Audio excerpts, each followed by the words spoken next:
Light मध्ये नाही थांबत. आता हे किती दिवस झाले आता लगेचच कसं काय झालं? त्याला सांगितलं होतं त्यांनी परत करून रिपेअर करून घ्या ना. त्याला म्हणा असं नाही केलं पाहिजे. आता याला काम जर दिलेलं आहे हा ठीक आहे की खालच्या बाजूचे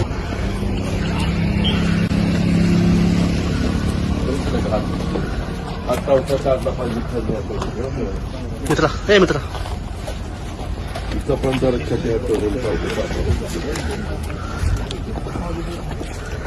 सीसीटीव्हीचे केबलवर ते काय काय ठिकाणी दगड काढायला लागला ते करून घेतो. गुलमधून जातो मी पुण्या. मला हे पहिल्यांदा आलोय. छान वाटलं बघितलं असं प्रतिम केलंय. चाललंय ठाण्यालाही झालं पाहिजे. ठाण्याकडचं मुख्यमंत्री पद होतं 2.5 वर्ष.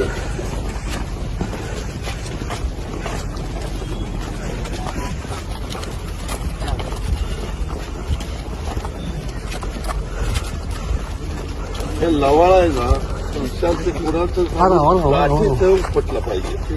गाठ असली ना तिथे पुन्हा येते असं असं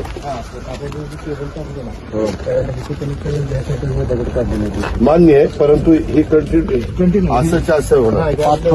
बंद करणार बरोबर हे तसं नाही हो. मी त्या दिवशी बघत होतो असं जाताना हे नडणार नाही ना. असं ह्याला कलरफुल नाही केलं का? प्रायमर मारला जाता अजून आयकॉनिक ब्रिजचं डिझाईन आहे सेम आहे साबरमतीच्या नदीवर. हे उंचा माणसाला लागणार नाही. आणि इथंही जवळनं माणूस येऊ शकत नाही कारण हे आहे. त्याला खाली कुठं बिल्डिंग नाही.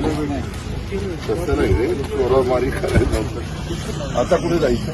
आता आपलं शेड्यूल त्यांनी बघून फक्त विचार करा. मी उद्याच्याला या सर्वांचं नेतृत्व करणार आहे. मी कामाचा माणूस आहे. मी बिनकामाचा माणूस आहे.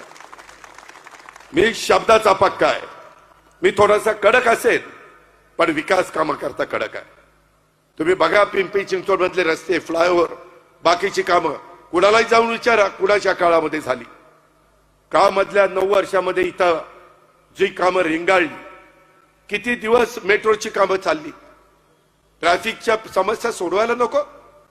नदी सुधार कार्यक्रम का गतीनं होत नाही? का आपल्याला अधिकचं पाणी मिळत नाही? मी प्रयत्न करतोय मुळशीचं पाणी आणायचा.